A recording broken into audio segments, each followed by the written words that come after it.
Blog Talk Radio. Hey guys, this is Those Guys with your host Matt Marrero along with the other host, Tristan Walter. And Tristan Walter is coming to us through a cell phone. Tristan Walter's been having some phone trouble. I've been having some trouble recording us through other means, like through Skype or whatever else. So it's kind of funny. We've just been having a lot of trouble recording. You can see some of that trouble actually shown through our recordings of Keikaku Corner, another podcast. You don't notice it on the audio podcast, but if you go to our Those Guys on the Radio YouTube channel, you can see some errors. It feels like, it's funny that it's anime news, that podcast, because it feels as if I'm trying to match your lip flaps, Tristan. And they're just not matching. It's almost as if our equipment is cursed. Yes, it's actually like one of those old Hong Kong, rather kung fu movies. Yeah, oh God. Like the Bruce Lee films. But anyway, so what movie we're talking about tonight? Well, first off, before I even say that, I just want to mention the reason why I'm hyped is because I don't have to sit down for this. I don't have to sit next to a microphone. I can use my phone. We're going live through Blog Talk Radio, something that we haven't done for a while. But I'm really happy to be doing this. Weird topic to choose to go live on. If any of you don't, well, first off, we did bring back TV Tuesdays, which I know that I've done recently, but not that recently, sadly. So brought back TV Tuesdays so that you and I can do the Ring TV special, and that's what we'll refer to it as during the podcast, the TV special or the movie. Because while the Ring movie, i.e. Ringu, which you and I talked about just last week on Friday Night Movies, well, that was the big theatrical release for the Ring, it actually had an adaptation before The Ring called The Ringu Kanzenban, which is like The Ring Complete. It was a TV special. It, as you can tell just by watching it, pretty freaking low budget. Yeah. Very much low budget compared to the movie, which I'm not saying the movie had such a high budget, but there's something about the movie that you can tell, while they did do some restraint on certain things, it's still, they still put money into certain places. Like, I would imagine, even though by today's standards, you look at Sadako coming out of the television, and you're like, yeah, that's normal. But back then, I'm sure that was the biggest part of the movie, budget-wise. Yeah, probably. Yeah. That or just, filming on the seas and stuff like that, I'm sure was not, also even making the video the way that they did in the movie, I'm sure that cost a pretty penny. Right. Because thinking about it, right, remember, I think even in the movie itself, Asakawa, she was just like, hey, shouldn't the cameraman be in the fucking mirror? Yeah, she does point that out. Because it's supposed to be like a homemade film, and she's just like, fucking mirror. But obviously to us, we don't pick it up because we're like, well, we're watching a movie, But anyway, so we're talking about the TV special, Kanzenban, and this came out before, so technically this is the official adaptation, Tristan. This is the adaptation that did not change much from the book. Are you happy, Tristan? Are you happy with a really faithful adaptation? Are you fucking happy? I mean, I don't... Why are you railing me so hard on this, man? I mean, I'm not so really. Sorry. If I have to be completely honest, I liked the movie version. I thought they told the story better, and I usually wouldn't say that because usually the book does it better. But no. Well, I'll say this much, right?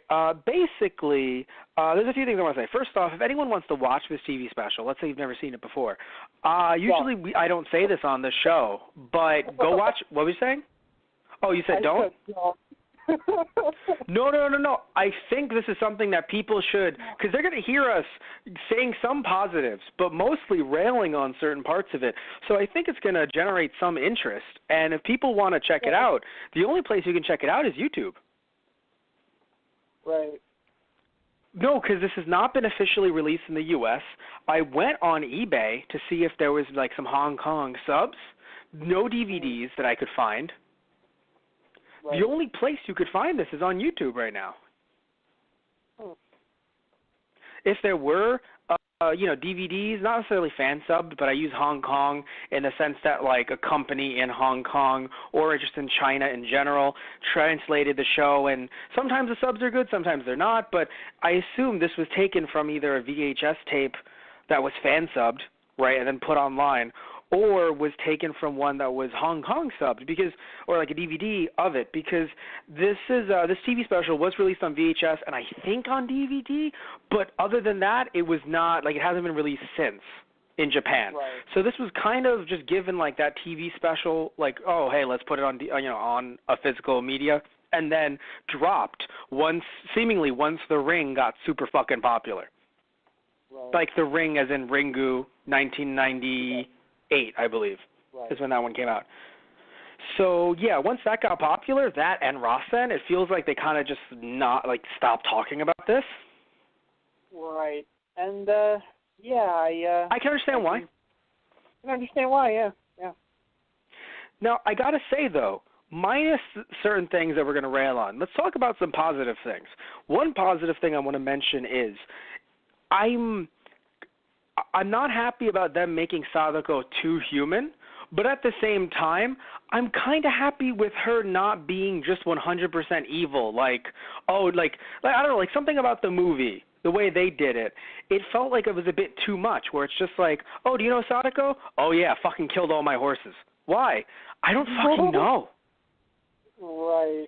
The horses neighed. She said, fuck you. They died. It was really weird.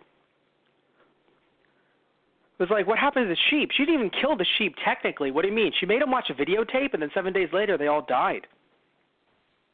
I was just about like, to it felt like... watch it. Yeah, no, which, I mean, to be fair, it was okay meat. It was kind of cursed meat, ring virus meat, but still good meat. Tasted great. Died 7 days later. I don't know, it felt like in the movie she was too much. So I'm not saying that I'm happy here how she's been humanized to the point where she's out and about being in an acting troupe. I was like, all right, guys. Yeah, I don't know if I'm okay with Sadako being in musical theater, but at the same time, I feel weird about her just fucking killing a reporter out of nowhere who was like, you suck. Why did you kill her? She said my mom sucked. Aw, thank you, sweetie. Right. So, fuck it. But yeah, so I feel like she's in. I was like, oh, sweetie, thank you. He was a piece of shit. But I felt basically it's like spirits don't fuck around. So. Well, no, but that's the thing. I feel like, in a way. But the thing too is that even in the movie, she didn't die until a year before the movie took place. Right. She was in that well for 30 years. Yeah. I don't know if the movie made that apparent or if that was part of the book's canon or if that's talked about in a later film, Japanese-wise, but she actually didn't die until a year before the movie actually happened. So she was in that well for 30 years. Just with the grudge. Okay. No, cause she, I don't know, something about her supernatural power, it just kind of just kept on building up and raging inside. What? As in kept her alive in the well for 30 years? Something like that. And then when she died, her curse just fucking went fucking nuts. Yeah. Oh, another thing I want to mention, I do like how they kind of even though the movie didn't technically follow this completely with the tape, I'm happy that this TV special explained how her basically the entire her grudge, I hate to say the word grudge because the movie exists, The Grudge exists, but her curse, her grudge, whatever, what? There's another movie called that, Matt. I know. I mean, her rage was directly... What is this, sorry? They reference the curse as her grudge a lot in this, and I think in the other movie too, so... No, because it is. But no, yeah, but her anger transferred to the videotape because I told you that it did, and you were like, oh, like you understood that it did, but like it wasn't really explained properly, in my opinion. Okay. Like, yes, the idea of, oh, she is so pissed that it was being transmitted. That's how pissed she fucking is. But here, they really tried to say, like, oh, no, it's coming from her fucking eyes. Like, it's literally being transmitted through her memories. That's how powerful she is. So I think that was interesting. Yeah. One thing, too, I felt like this one, even though the movie did have a mystery element to it, some of it was a bit too supernatural. Where, I mean, nothing I despise or dislike the supernatural, but here it felt like a bit more of a mystery in some ways because obviously he was a reporter, but they kind of like, there was a little bit of a interesting element added there where it's like, oh yeah, you don't do that kind of reporting anymore, Arakawa. Yeah. So there's kind of like, oh, I'm trying to prove myself while also not trying to fucking die. Yeah. It's also, isn't it weird how all you have to do is change a character and don't give them a kid? Also keep the family together. I think 3 little things that can completely change a movie from I am a strong, independent woman working with my ex-husband trying to save me and my child versus let's bro it up, bro. I mean, they didn't really go that route necessarily. That's just me taking a little bit, like a little hyperbole. But did it feel a little bit like just 2 dudes trying to save each other? And then, of course, the wife fucking sees the tape. Right. Oh, it was just in the VCR. Like, I don't know. Do you have to watch the whole tape, or do you just have to see, like, a split second of it? Because I feel like the wife would have been like, wouldn't she have seen, like, a few seconds of it and then been like, oh, I'm turning this off? You know what's really funny? The tape in the novel, if she did that in the novel, the tape in the novel is like 30 minutes long. Oh, my God. How long did she fucking sit there? Yeah, right. At least the kid in the movie is a fucking kid. He's just like, this is weird. This isn't Super Sentai. Yeah, right. So he's like, this isn't Power Rangers. So he's fucking confused. He's just like, I want to see card captors. So he's thrown off. And fucking, but here she's just like, that's interesting. And then she's like, that was a weird film. And it's like, sweetie, why? Yeah.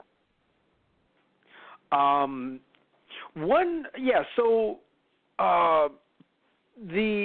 are some of the positives, I think. Do you feel like those are positives too, or like how do you feel about what I've just said? Like, do you think that they're good things? Do you think that they don't matter to you, or? I mean, I don't know. I was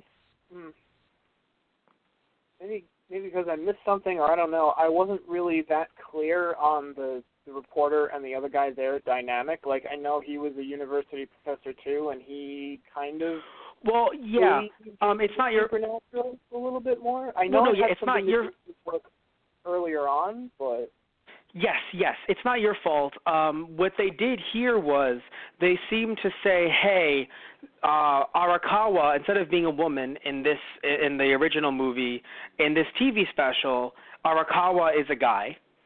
Right. Yeah. So, in other words, they kind of, they switched a few characters. Basically, seemingly in the original novel, Arakawa is male. The reporter, instead of it being the wife, he is the reporter. The wife seems to, maybe she used to do that, I don't know, but the wife is stay at home, pregnant with child. Right, yeah. And the psychic that he worked with in an earlier story, like before the special or novel even began, he found his own wife dead. And the police were like, excuse me? And he's like, I can explain. I came home with Arakawa because I sensed her dying. Right. And everyone kind of gave him a look like, really? But because he was with Arakawa, technically I guess the police didn't really arrest him, but he looks super fucking sketchy. But Arakawa covers for him because he's like, nah, dude, he's psychic. And everyone's like, okay, so you're not a fucking credible news source anymore. Okay. So it made the paper look bad. Right. So they're like, yeah, we need to put you in a corner somewhere. Yeah. We can't. So you can't make us look like fucking idiots. Right. Yeah. Yes. Okay. So, yeah. So that's basically what happened. So basically he worked with the psychic earlier, and in this movie, they clearly gave, and of course this TV special, rather, and in the novel, they gave someone clear psychic powers without it being like, oh, I've been able to see things for a while, which, in a way, I kind of like better, where they define that guy's a psychic. Versus like, honey, have I ever told you I'm kind of like a psychic? You know, like once on our first date, but I don't know. Where, like, again, in the movie, it wasn't as clearly defined. It was just like, I can feel things. And it was like, really? Well, shit. That could help us with the undead right now. It could. Thank goodness we have the undead to deal with. Otherwise, we wouldn't be able to really connect this way. So yeah. So that's how it was. Yeah. So now that that's been connected, right? Do you feel like, I'm not saying that that's better necessarily, because that part I'm not saying I'm a big fan of, the switch and the now becoming like a bromance or whatever. I'm talking about more so the not making Sadako as like just blatantly evil. I mean, like, is that, yeah? I don't know. She didn't. See, for me, she never really strikes me as blatantly evil. And I know that might seem strange for you. Like, she murdered like quite a few people, Tristan. What are you talking about? Before she was murdered herself, because I know we can kind of skate over post-death, like the shit that she's done, because that's the grudge, that's the curse, whatever, right? We can skate past that. I'm talking about like pre that even. She just fucking killed a reporter for talking about her mom the wrong way. I almost feel like she seems more sadistic in this than in the movie version. Okay, how so? It's hard for me to like put my finger on exactly what or where, but just in, like, I guess like at one point you had said she was laughing a lot. Like, that was one thing that kind of pointed me to it. It seems like less of a having fun and more of like I'm weird.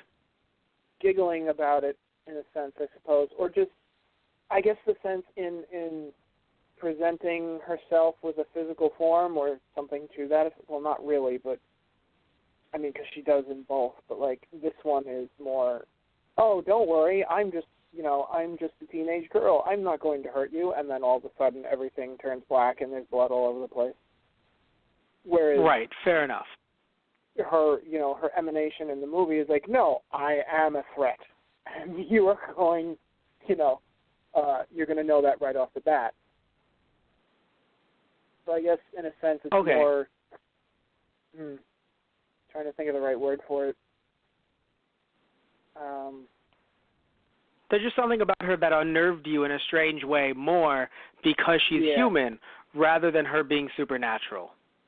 Yeah. Okay, I don't know. That's fair. It makes more sense to me for her to be just complete ghost, Yes.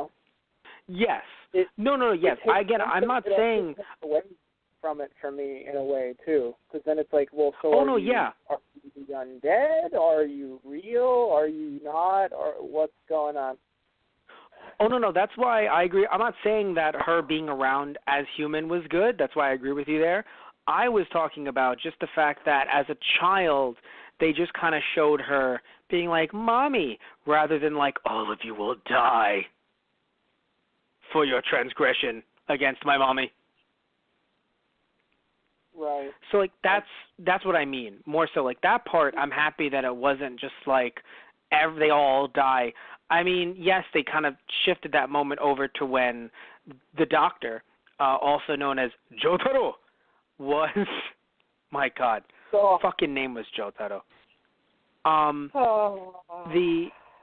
Yeah, no. We're not talking about that other part at that moment. We're talking about, like, they shifted the whole I'm going to kill you to a point where it was like, oh, why don't you love me? Which is, I guess, a weird area to put it. But at the same time, I'd rather it be why don't you love me in a way. The reason why, though, he was like, oh, I'm not going to marry you, that was bullshit, and we'll talk about that now. But the whole, oh, you don't love me, I'm going to kill you, somehow that makes more sense. I know to you then that makes it less, like, more human, which doesn't make it as scary, perhaps?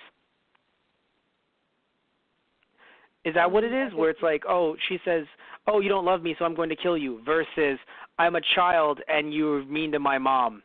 I will silence you via your death. And then she killed him. She didn't kill the doctor. Hell, the doctor killed her, actually. Yeah. I mean, she was trying to kill the doctor, but understandably so. Fair.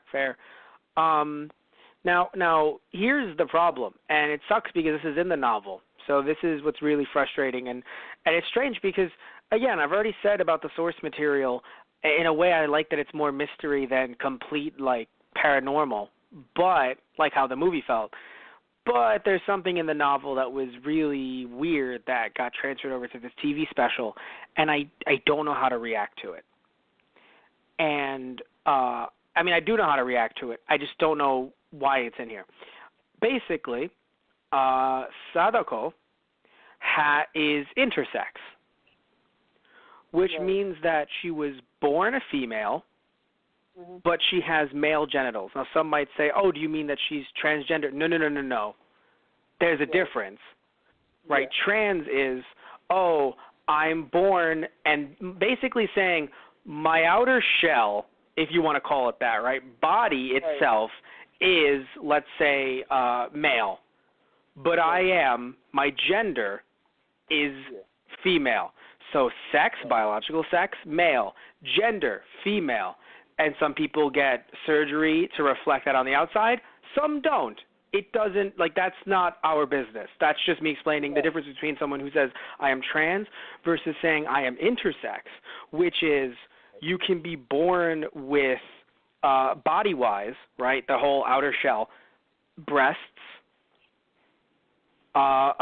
feminine facial features, and no one saw me use the air quotes because we're doing a podcast, feminine facial features, everything else feminine, but you actually have male genitals. Right. And that's the only thing. Or, of course, the vice versa, where it's just like, oh, you have a quote-unquote masculine chest, should have said quote-unquote, masculine chest, masculine facial features. Your beard could grow in the same way that some men grow in their beards, right? But you have feminine body parts down there. That's it, right? So that's the difference between. So apparently Sadako is intersex. She has breasts. Matt, how do we know that she has breasts? We saw them clearly, very fucking clearly. So that's another thing too, by the way. This must have been a very late night movie, or this was the VHS cut. Well, because I mean that's another thing that kind of took away from it in a sense for me. It's like there was a lot of, like, we're using this as a hook. It's like, oh, we're going to flash, we're going to have nude bits here and there. Ooh. It's like, I don't need this in my horror story, thank you. I was fine with the suspense and, the supernatural aspects. That was a lot more like American horror than I thought it would be. Yeah. What interested me, Matt, are you about to say what interested you about the breasts? Yes, I am. What interested me, the fact that they existed, not because, they're there in these breasts are in my ring. My ring are in these breasts. No, it's the fact that, like I told you, it's actually a TV special. So it was a movie that aired on television. Right. And I imagine it was very late night. Because this is the VHS version that we found on YouTube, maybe it's, they added in some naughty bits in there. No, because I have to admit, I was very... What? maybe like an uncut or an uncensored version as well. No, that's what I'm saying. Like, that has to be what it is because I can't imagine they would air this even on Japanese television that is more lax than ours, yes, but it's still television regardless. So unless they aired this, like, really late at night, I can't imagine this being, like, the 6 o'clock movie. Right. I guess I should also add, like, it's not that scenes like that don't have a place in film or anything like that. It's just the sense I don't feel like this film needed those kinds of scenes. I think that having them wasn't a problem. They just felt long. That too. I think they could have been cut down. Like, I think that, like, just like, oh, hey, breasts, cool. And then, but the fact that it was just like, no, we are focusing on the female figure. And funnily enough, like, I was okay later. Yeah. Where, I say later in terms of, like, because here's the thing. I don't think we should look at it like, oh, breasts are out, that's sexual. Because, like, when the woman, teenager, when she died in the car, it's not sexual that her breasts are out. You know what I mean? Now, you could argue that they were trying to, tantalize us with them because they're just out, right? Yeah. But it's not necessarily sexual if they're out. So in a way, I'm like, when they were just out as she's, like, dying or she's like, oh, no, get away, I wasn't like, oh, they're just trying to get us with the breasts. But it's more so earlier where he's just like, yeah, this is going to happen. And I'm just like, okay, cool, like, it's happening, but, like, feels like the clock's running long here. Yeah. Another thing, too, by the way, I just want to do this, just say this on the record. I told you they were fucking, Tristan. I said this during the Ring podcast. I was like, oh, wow, those kids went up to that make-out point and wasn't just making out. Because you can see as they pause the clip when, the head comes out and the face is like, woo, that she has her underwear by her legs. And I was like, well, Tristan, they were doing things. And you were just like, no one could tell because you were just doing a podcast, but you gave me a look, not so much like the I'm dead from the Ring look, but more so just like oh, come on, Matt. And no one saw it, but I think I called it out on air. I'm not sure if I did. But now I can tell you. Yeah, but now I can tell you. Hey, guess what? They were, Tristan. Yes. Okay. I mean, I didn't notice. I'll just be blunt. I didn't notice when she fell out in the clip, but I thought it was just kind of a thing where, yeah, that's what they implied, but here they made you noticed this like, time. Oh, this is what's happening. And it's like, all right, guys, I get it. Like, chill, please. Yes. That's you can like with them in the car was pretty drawn out. I'm like, wow, we're going through all the steps here. It's like, can we? I was almost in my head. I was like, can we get to the murder already, please? Like, this is getting awkward. I was writing down tips. I was like, this is a great guide.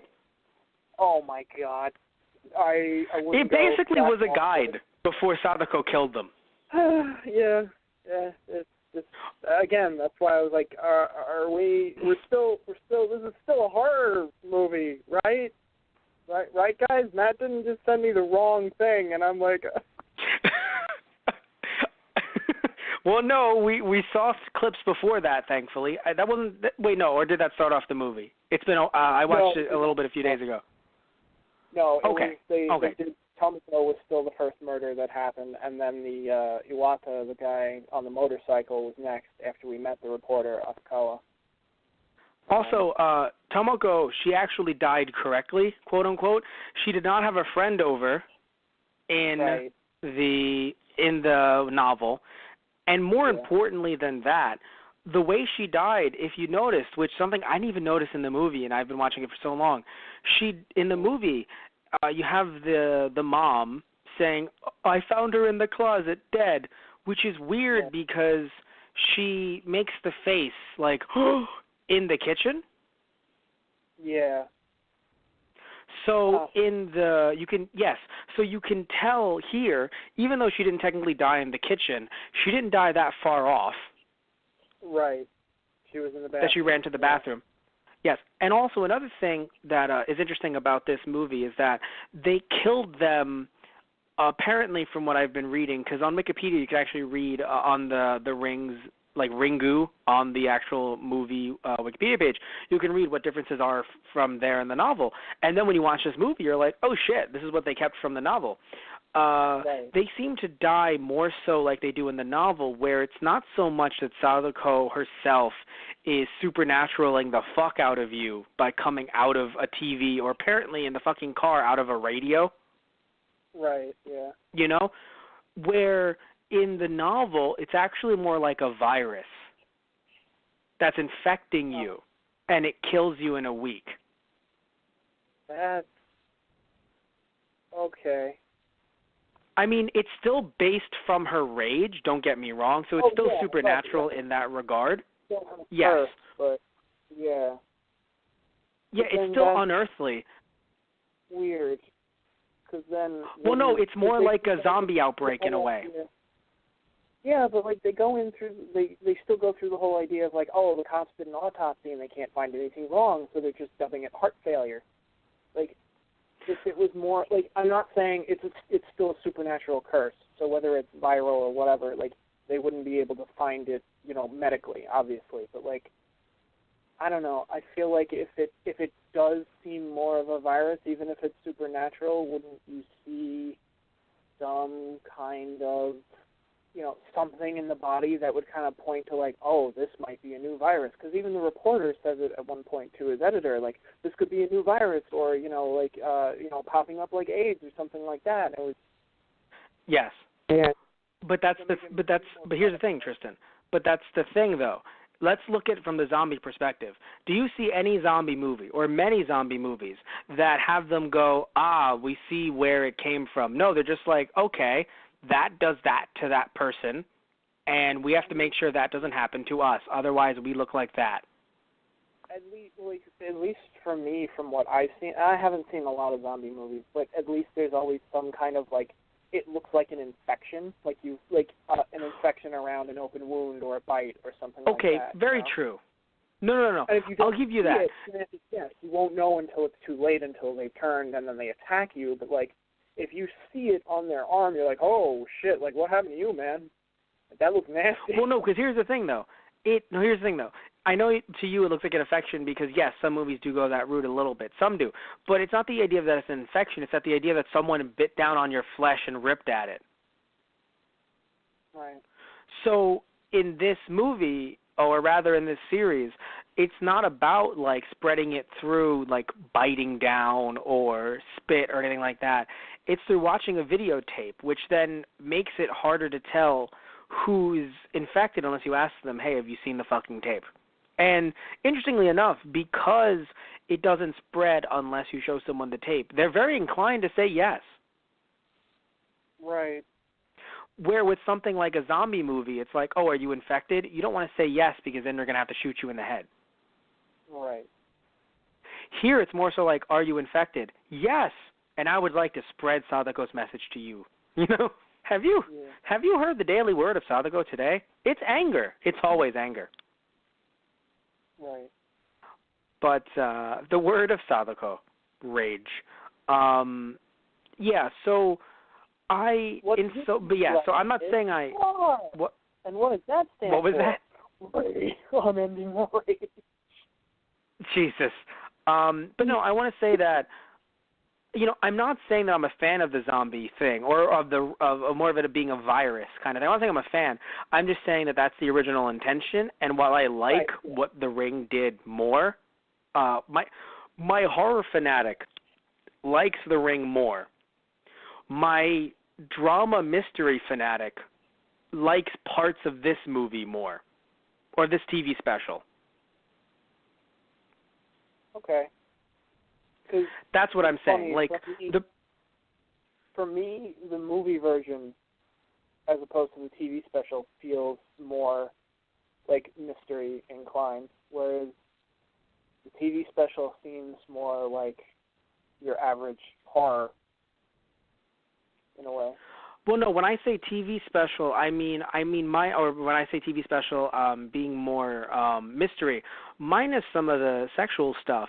It felt like there was a bit more of, I guess, because they just focused on one character. They gave, even though of course they had the psychic as well, but they had Arakawa, the whole like Arakawa on the beat, going around, running around, literally that fucking montage where he's like running in place. Like, right. no, yeah, no, like they had that stuff a bit more. So it felt like a bit more of a mystery in some regard here. However, the drama, quote unquote, i.e. like having it be a drama, oh my God, there was so much more of that in the movie. That was more in the movie. Well, no, what I mean is, when I say drama, I mean of the idea of overacting, like, we should have never had this child. How dare you? Why? Okay. Like, right. I felt like that was more in the movie than it was here. I mean, I would say the opposite. I would say the TV, they kind of overshot everything to make it more, like, especially when he's watching the videotape, or when, I mean, in a way, even when people are killed, like, even that's stretched out a bit. Like, obviously just a few more seconds, but, like, even that feels like it's... But that's not drama, that's horror, then. No, all right. Well, because making the video, like, in a way, the TV special made the videotape scarier, because it didn't save that little jump thing till the end. It actually made it... Now, granted, the movie was more suspenseful, the videotape. Yeah. But I would argue and the videotape is, yeah.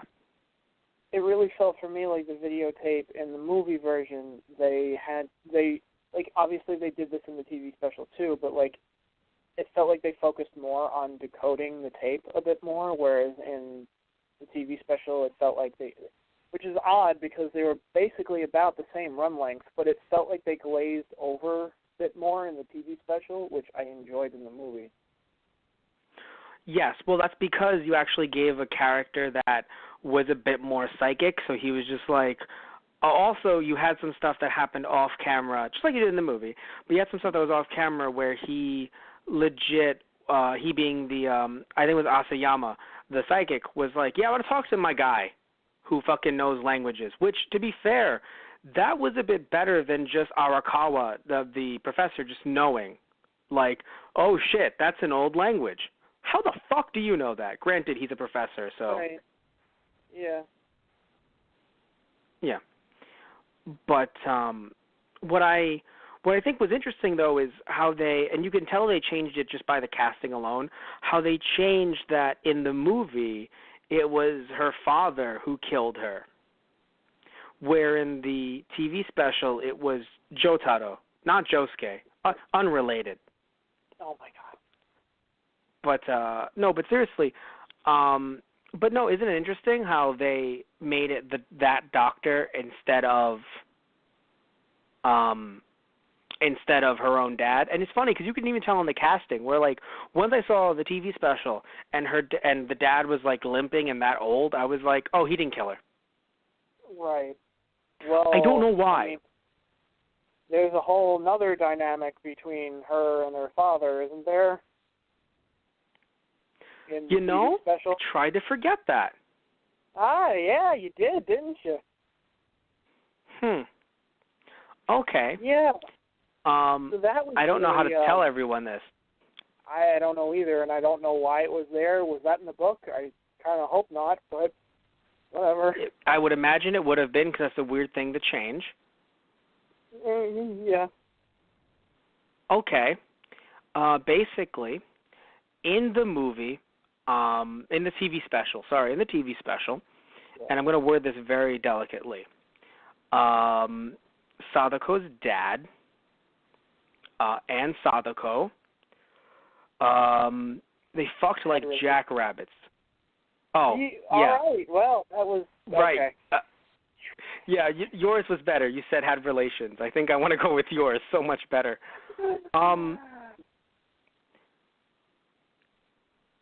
Yeah. So that was, you know, and that was the other. Well, so then was it one of the no? Somebody that the reporter went to talk to, he's like, oh, one of my friends really wanted to date Sadako, and then that's how they find out. In the acting troupe. Yeah. Yeah, and then he tried to make an advance on her, and she killed him. And that's the first guy you see die in the video, and then the second guy you see getting bit in the shoulder, that's the doctor.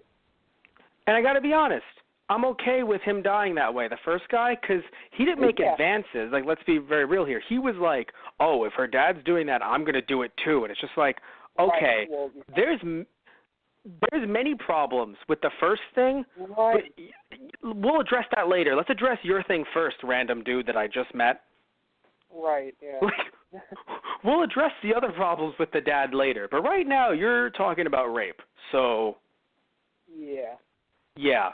So then he died, and I was just like, cool, okay, fair. It felt like in the, I mean, I guess, like, the book too, but, like, it felt like they were just trying to make Sadako's life as far-fetched and fucked up as possible.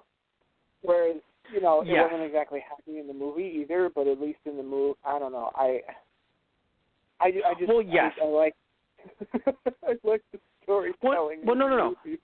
Well, here's the thing. If you told me, Matt, which version of Sadako would you go with? Yeah, I'm going to go with the version that kills people indiscriminately for no fucking reason because she's fucking 10. I'd rather go for that. Okay? Like, if you, like, but, like, it's, yes, it's really weird how they went with a way to try to be like, oh, she's never been loved. Why? Because she's intersex. Oh, but the only person who does love her is her father. That's sweet. Not in the way you're thinking. That's not sweet. Right. Yeah. That's the farthest thing from sweet. That's downright creepy. Like, I guess, like, maybe it's just me, but I'd rather have her reasoning for, like, aside from going the why don't you love me route, and that's why she kills people. So here's the thing. Would it make you feel better if that's not her real dad? I mean, I guess. I mean, if they're not the only related, issue. Okay, so. Well, let me explain. Well, no, but here's the other issue that brings up. But let me explain. I believe in later books and potentially in later movies, it's just it's implied that Sadako's mother got pregnant through someone or something else. Oh.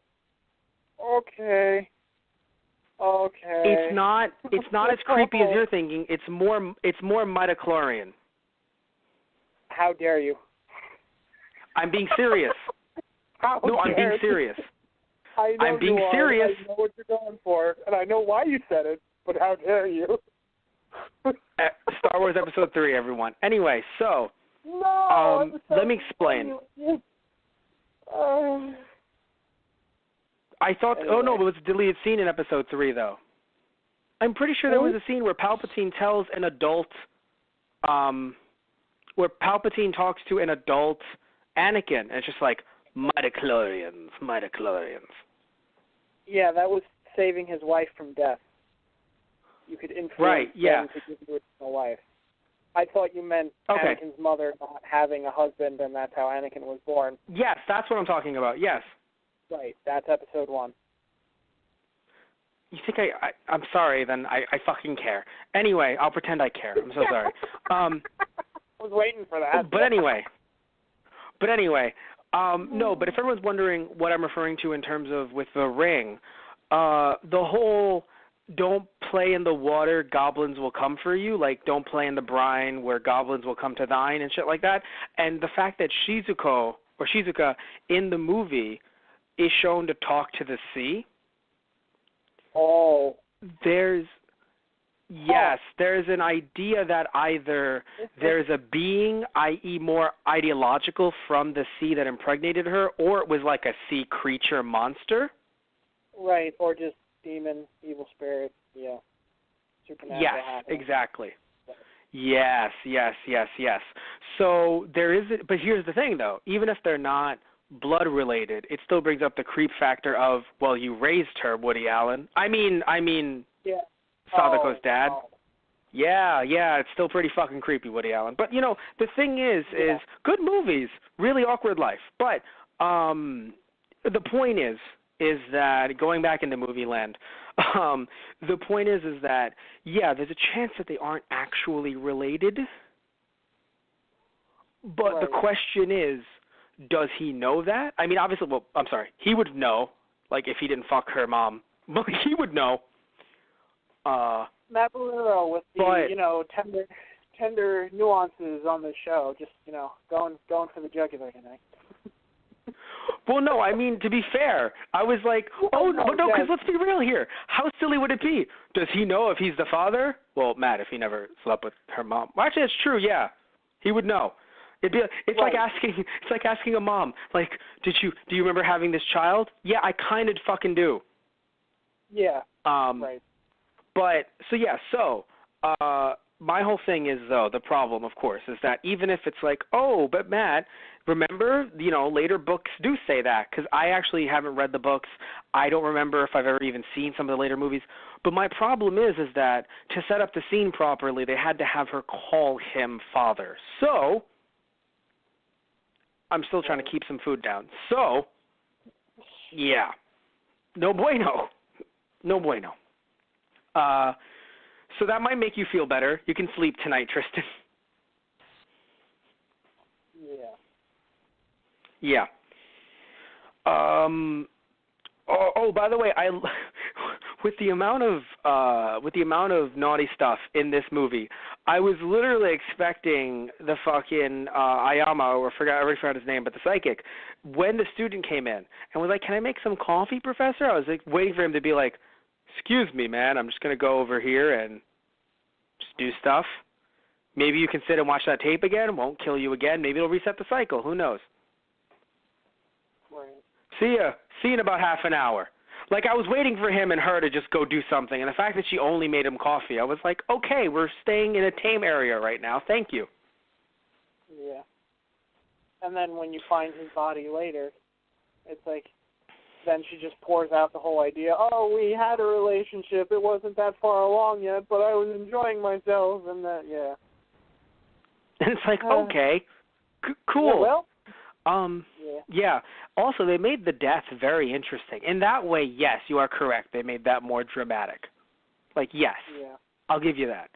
The death was made more for drama's sake than it was for supernatural sake. right. One thing I want to say is those. He accepted the death to break the chain of the curse on his end at least.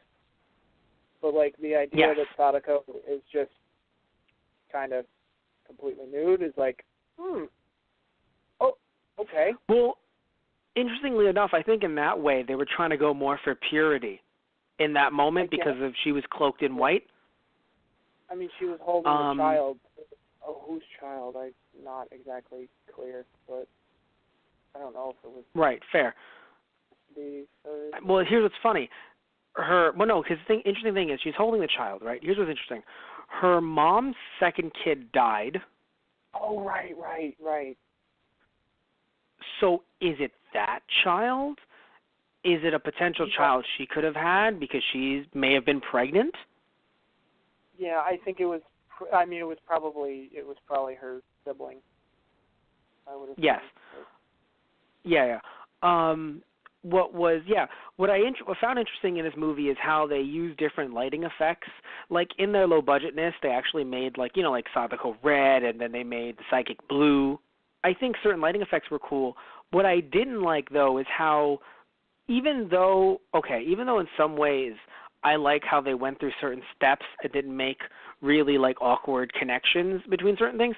Like in a way, while I love how in the movie. Arakawa finds the tape and they do that quick cut to the tape and it's creepy and it's like, where is that from?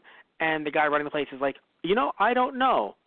It's kind of cool, but at the same time it's like, dude, you fucking run this place. How the fuck do you not know?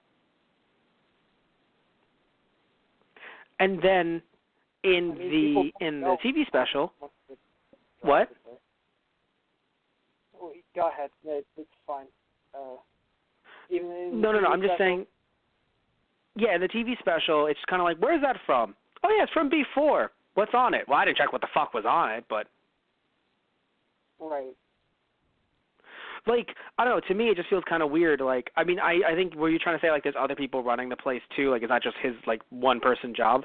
Yeah, well, something like that. And I mean, in the TV special, they say, "Oh yeah, the kids left that there," and I just put it on the shelf because, yeah, whatever. So it's like, did they Maybe they'll come back for it. Right. It's like, did they have it first? And where did they get it from? And, you know. Well, then Arakawa goes to check, and apparently, seemingly, they taped it. Or, seemingly, unless people lied about it, it seems as if they taped it first because it was just a broadcast, an Izu broadcast. Right. Also, what's interesting here is that they took away the rumor aspect that was added into the movie where, you know, you have her as a reporter going through talking to different people, basically being like, oh, did you hear about that thing? And in a way I do like that because it mirrors, you know, trends and things like that now. I mentioned in the last podcast that we did about how, you know, there's like the way things can go viral, right? Which is cool. It is. Don't get me wrong. But at the same time, it was interesting that they removed that because it was just happening to them. Like, they didn't need to do research on it because it's happening to us right now. You know, people are dead, so we don't need to go into depth on, well, how are they dying? It's like, no, they're fucking dying. We see it. Yeah. Like, it was good world building, don't get me wrong, but it left, without him doing all that research into, you know, beforehand, it let it happen to him and let it happen to other people. Yeah.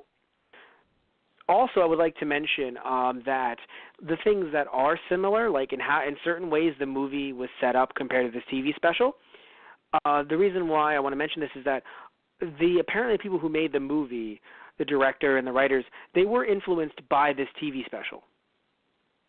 Okay. So they actually looked at the special, and then they actually they looked at the TV special, and they were inspired by it, quote unquote. So I think that in a way that was kind of cool. Where, like, yes, of course, a lot of things were changed, to be fair. But I have to say, like, I am happy. Believe me, I'm happy with what was changed. But I do think that we do have to acknowledge, even if we're not fans of this special, which seems like we're not, but at least most of it. We're not fans of most of it. But to be fair, without this special, the movie potentially wouldn't exist or wouldn't be what it is now, because in a way it feels like this special is like the prototype. Like, if we're looking at it from those guys play video games perspective, which is our other YouTube channel, you can kind of, I feel like this is a prototype. Right. Like, the movie said, okay, we're going to take this, this, and this. We're going to adapt this way and this that way, but fuck the rest of this. And they were able to build upon it, you know? Yeah. Like, I think as we're kind of wrapping things up a little bit, like, I do want to say that, like, at least, even though we have our opinions on this film or on this TV special, without it, I don't know if there would be a Ring the way we know it. Right, yeah. Because I would argue this came out, they said, oh, wow, it did pretty well. Maybe we should make a movie out of this. And then they did, and then here we are today talking about it frickin' more than 20, well, about like 20 some odd years later. You know? Yeah. So that's what I want to say.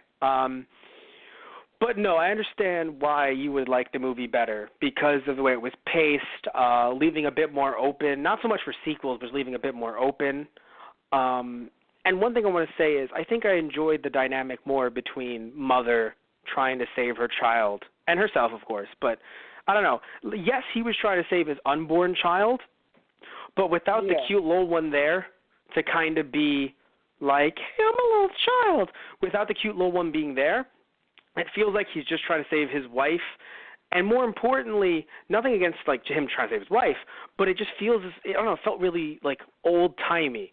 Like, it's like, strangely enough, watching this special felt like I was watching an older movie, but watching the Ring movie felt like I was watching something more contemporary. Like, yeah, woman in the workplace, woman trying to save herself. Like, it was very interesting how it felt like, even though it wasn't that many years separated, and the novel came out in 91, it felt like just in that 7 years it took, or 6 years it may have taken, to film that movie and release it, Ringu, it felt like things had changed in a weird way. I don't know. Like, you see what I mean? Like, it was like, it's an interesting way to look at like an adaptation versus its source material versus this adaptation.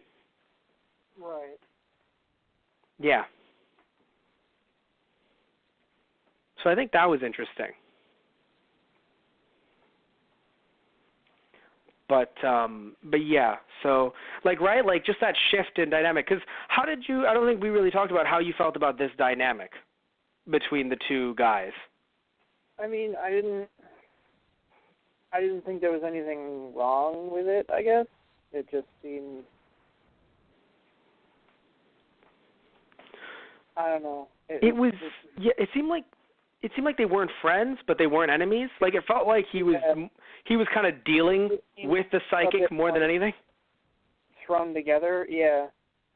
Like, this one feels like more like, or it felt more like the psychic approaching him, like, yo, dude, it's like, dude, I know there's some bad shit going on around you. I can feel it. Yeah, whatever, get out of here. It's like, I don't want to be associated with you. I'm trying to get my credibility back. It's like, well, you're going to need me. Like, I won't need you. Oh, crap, I need him. Yeah, that was funny. In that way, it's funny, the way you describe it.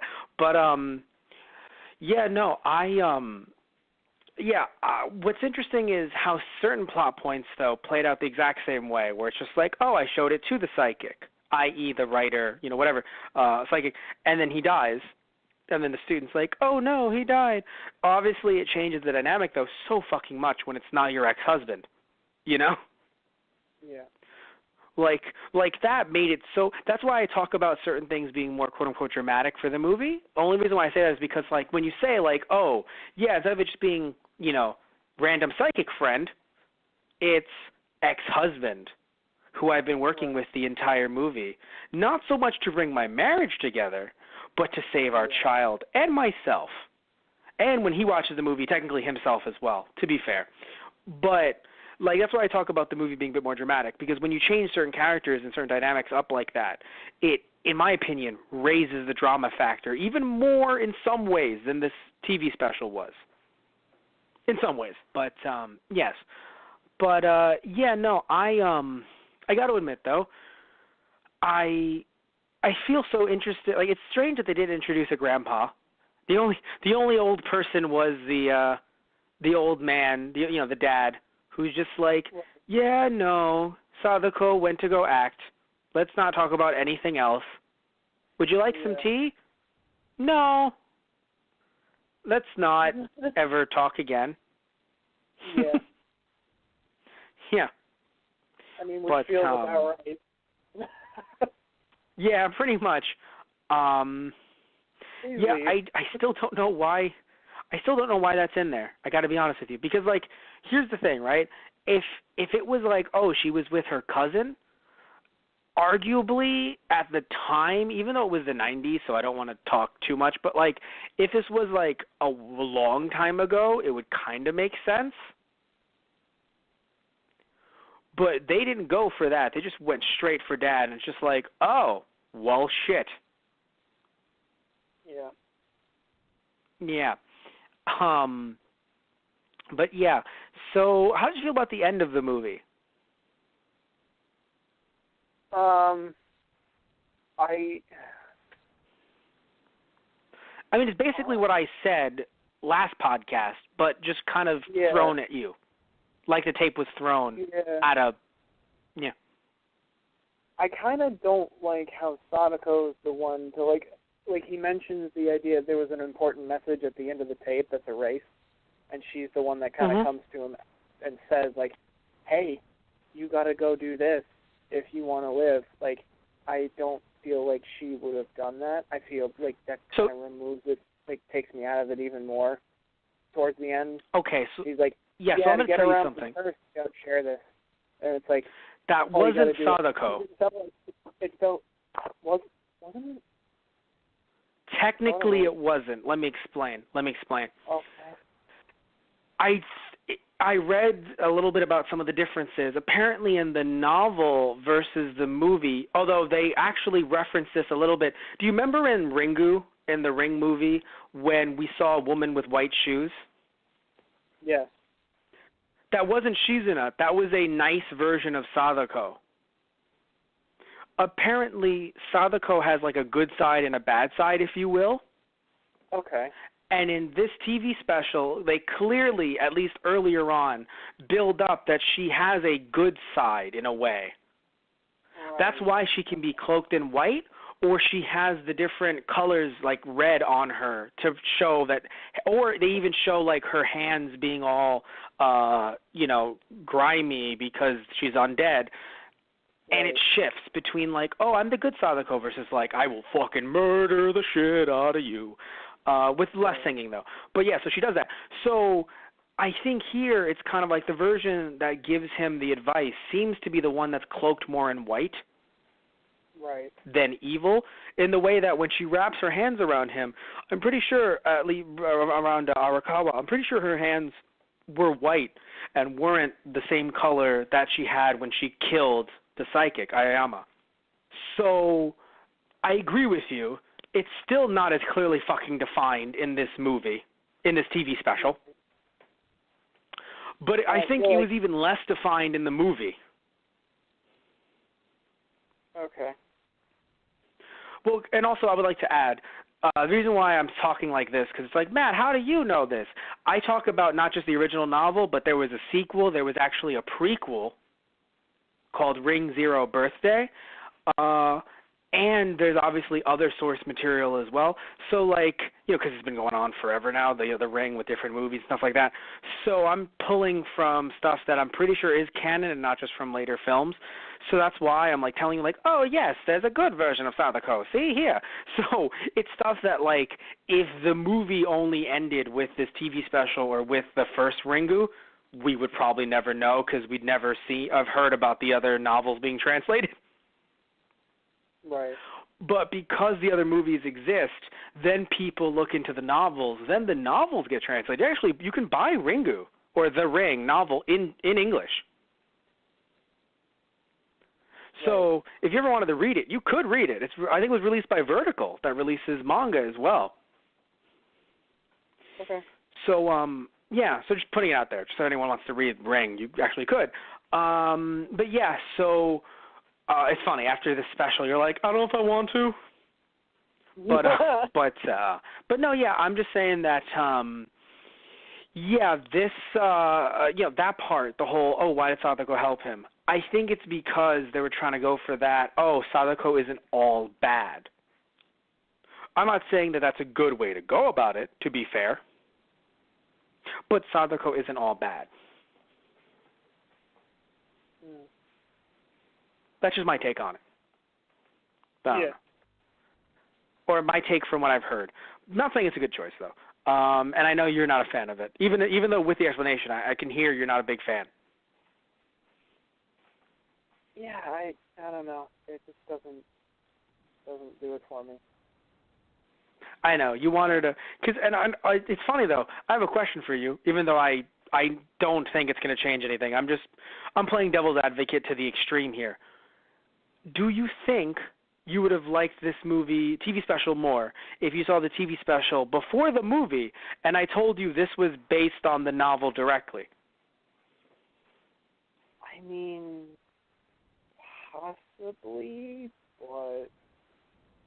but still you would have had a lot of faults. Yeah. Okay. Again, I'm only asking because, and I've even noticed this myself, if I see one thing before another, I might like one interpretation more just because I saw it first. Yeah, no, that's probably good. That's going to play a part for anything, really, but I feel like, I just feel personally like the movie kind of tells a better story than this TV special.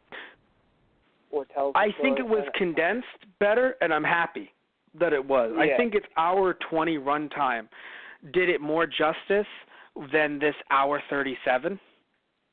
Right.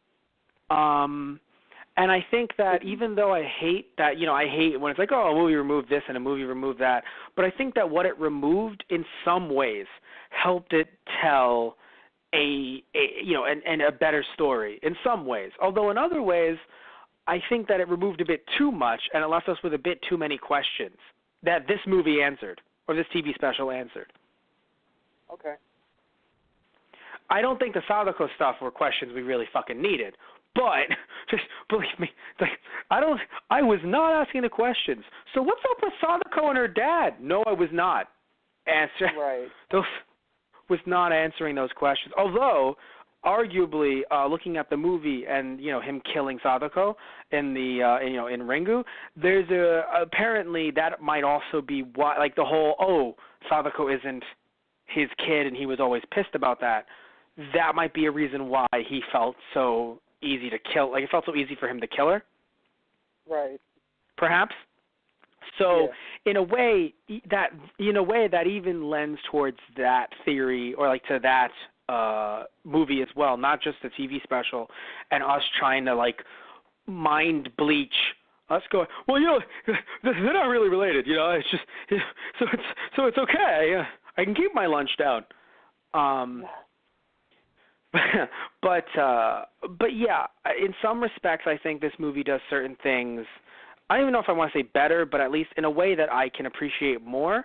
And because I have to admit, I really do like him watching the movie and then seeing people behind him or seeing the woman behind him. That was interesting, I think. I enjoyed that. One thing I want to mention before we finish this, and obviously I can't find much info about this online, so it really freaked me out.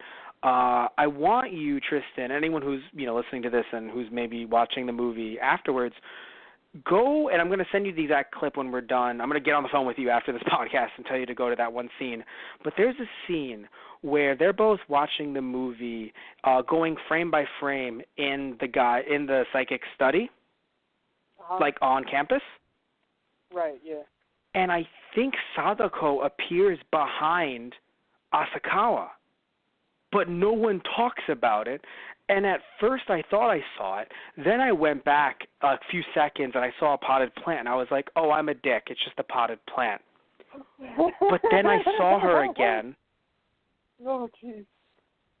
And then I was like, no, this can't fucking be. So then I went back and it was hard. And I realized that because I'm watching a videotape version of this, I'm literally fucking doing what they're doing.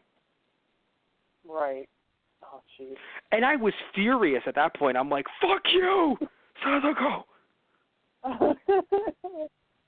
But I want everyone to do this. I'm pretty sure it was around the 45-minute mark. Right. You're going to send me a clip, and I'm going to have to watch that clip, and then I'm going to have to get somebody else to watch that clip. You and I both know it's always Anthony Toto.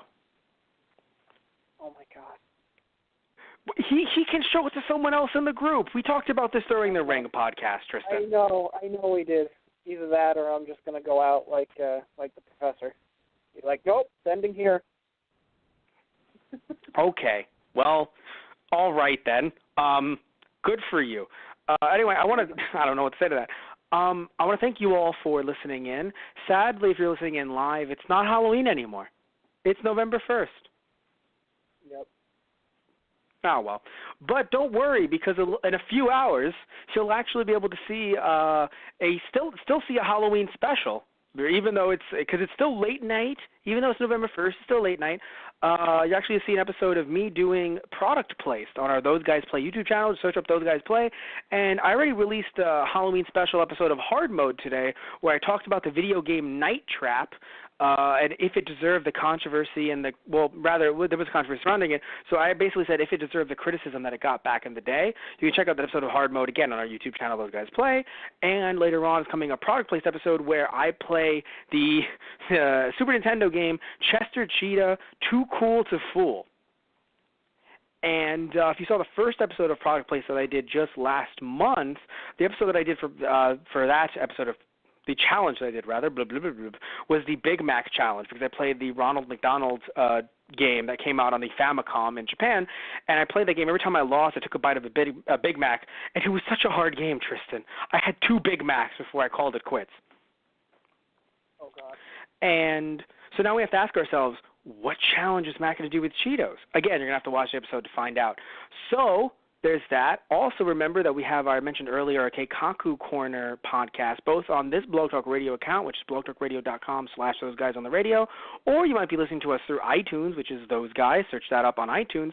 Or you may be listening to us through our Those Guys on the Radio YouTube channel, which has a lot of our backlog content on there. I mean, we have over 500 hours, over 400 episodes of podcasts, and a good chunk of our stuff is on there. Just search up Those Guys on the Radio to find it. And we have our TG Productions YouTube channel that sadly there were no Halloween stuff today. Expect some spookier stuff in the first week of November, though. And you can search up TG Productions to find our channel. And on that channel, you have An Apocalypse, where I do anime reviews. We also have our own Friday night movies on there as well. That happens every once in a while. And we have Toku Trivia, which is different trivia on different tokusatsu shows. First episode was Kamen Rider J, and the next episode comes out this week. So that is it. And there's some more stuff that's going to come to TG Productions YouTube channel, but right now we just have those few shows. But definitely subscribe for some very interesting content, different from our Those Guys Play and Those Guys on the Radio stuff. And also make sure if you like this podcast to, if you can, it would be nice to, if you're watching this on YouTube, like and subscribe. Or you can subscribe to our Blog Talk Radio feed and get some of our behind-the-scenes stuff as well. Subscribe to our iTunes stuff to always get updated on when our content comes out. And if you find us on Patreon, look up our Patreon, which is patreon.com/TGProductions, you can actually donate to us and get different perks. So you can actually suggest, and by suggest, if you're donating to us, you're basically getting it, different podcasts like top 5 favorite horror movies or top 5 favorite video games or Dragon Ball Z episodes or something like that. It doesn't have to just be about a movie or a TV show. It could be about things surrounding them like anime openings and things like that. Also, you can pick which Let's Plays we can do. So you can say, hey, I want Tristan and Anthony to do a Let's Play on a Mario game. And I'll fucking sit the 2 of you down, and I will be like, you do this now. The good people are paying. Okay. And you'll accept it. So there's that we can do as well. And, of course, you can buy some of our merchandise either on our main website, which is tgproduction.net/merchandise, or over at our eBay, which is actually /ThoseGuysRadio, where I have a bunch of stuff on there, not just our T-shirts, but I actually have some stuff from my own personal collection, video games, some wrestling merchandise, and some really cool stuff there. Also, you can check out our Facebook page, which is /ThoseGuysOnTheRadio, our Twitter, which is @ThoseGuysRadio, or our Instagram, which is /ThoseGuysOnTheRadio. And I mentioned our main website as well, just to keep up to date on all of our different content because, we release a lot of cool stuff. So, yeah, you can get up to date, either memes or other, cool things like, hey, there are YouTube videos out, so go check that out. But, yeah, so thank you all so much. Love you guys. Take care. Any parting words for this special that you would like to give, Tristan? There's going to be a lot of unlabeled VHS tapes in clear or white covers lying around because it seems like at the end of this special you have to make a copy of it to then send. You have to make your own copy and it becomes your own curse to send to another person. So maybe you're right, Matt. Maybe it is a virus. Maybe we've all contracted the ring and we've all got 7 days to live. And that's just going to be Sorry to tell you this, Tristan. Small note. That happened in the movie, too. It just got muddled with everything else. Technically, she made the copy first, and then he watched it. Right. Yeah. To be fair. So then does her grandpa have to make a copy of it then, too? Or her father? Yes. The grandpa? Or she would teach him how, because he doesn't fucking know how. Well. What? Do I set the timer? You're going to die, Dad. I don't know how to do it. Let's just end it here. Thank you all so much. Now I'm the psychic. Let's just end it here. I've lived a good life. So have I. Good night, everybody.